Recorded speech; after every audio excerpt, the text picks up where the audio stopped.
Hi, this is Sean with Premier Speakers. We have a new friend today, John Ratzenberger. John, thank you for spending a few minutes with us. Thank you. And thanks for letting by. me sleep in your office last night. My car broke down out front. Hope you were comfortable. The doors weren't locked, so here I am. Everyone watching this will certainly recognize John's face, and you'll also recognize his voice. John, you've done 1,000 different things. 30 years ago, 20 years ago, people would have known you as Cliff Clavin. Fast forward 10 years, a whole other generation knows you as Ham and Mac the truck. Fast forward another 10 years, another generation knows you as the host of Made in America. What's the secret to creativity and innovation? You've been able to reinvent yourself in a lot of ways over the years. Well, for me, it really is nothing to do with reinventing myself, because I really didn't have much of a hand in it. I really didn't. The Pixar adventure that I've been on for the last 20 years, that was simply the result of a phone call. They called me, said, "We want you to voice the pig." I said, "Okay." And as it happens, I've been in every one of their movies. Wow. For 20 years now, and we just enjoy it. And the reason I like working with Pixar and enjoy it so much is because they do things the old-fashioned way. They set the standard very high. It's basically what like the public school system used to be. It's the standard is high, and your job is to reach that bar. Standard, yeah. We're not lowering the bar. So artistically, that's what they do. And that's why they're Pixar. Right. Otherwise, you never would have heard of them. They've been so successful over these years. And, the Made in America, I've always built things, fixed things, tinkered with things. I actually have an invention to my credit. It's a squiggly piece of paper you see the packaging. Oh, sure. Yeah, that's me. And Echo Pack, is that right? yeah. Yeah, there you go. Yeah. Oh, much good. Well, I sold that company years ago to an outfit in Ohio, and they sold it to an outfit in New York. I think that it's 5 plants worldwide now. Oh, wow. But so I've always been doing that. And so someone came to me and they said, you've got Made in America stamped on your forehead, because I have a love affair with the United States. I'm the guy. I'll stand there at 4th of July parade and weep like a baby. Whenever the Marine Corps color guard goes by and the flag, and Sure. I'm done. It's over. Because I understand that from living in Europe for 10 years, I understand the strength of America is what keeps the world free and in relative peace until, Sure. well, I don't know what's going to happen this week. But, the strength of America is manufacturing.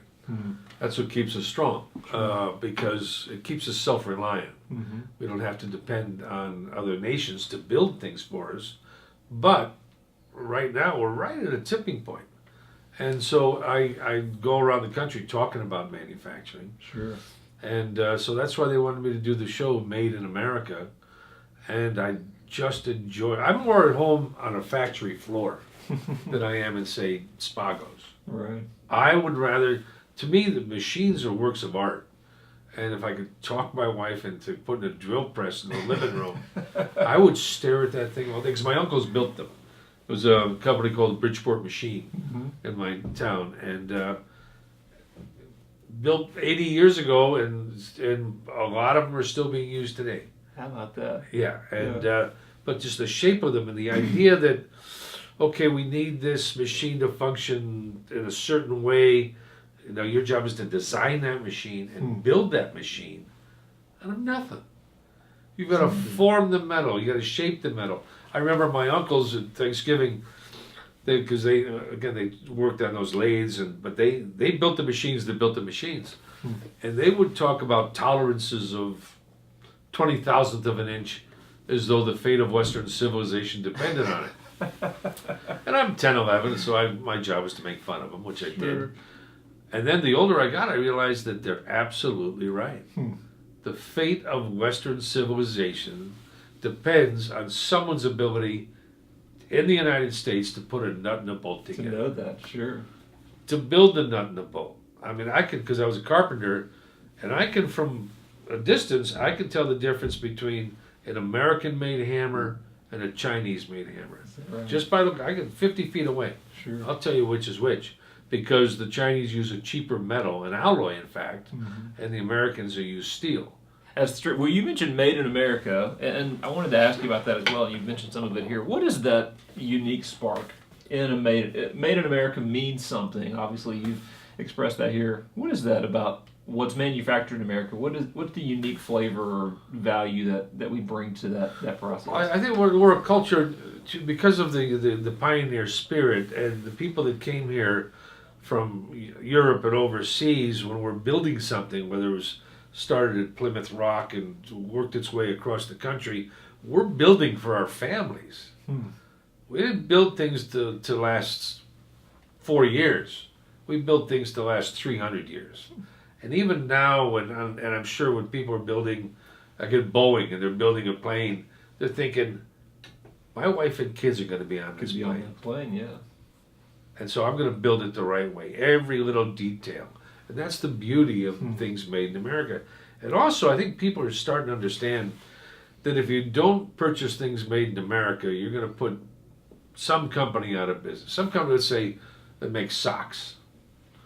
If you buy Chinese made socks and the local sock factory goes under, the taxes that they used to pay into City Hall to support police departments, schools, roadworks, now comes out of your pocket. And you put them out of business. So that pair of socks you thought you were getting $3 cheaper now becomes $10 more expensive. Sure.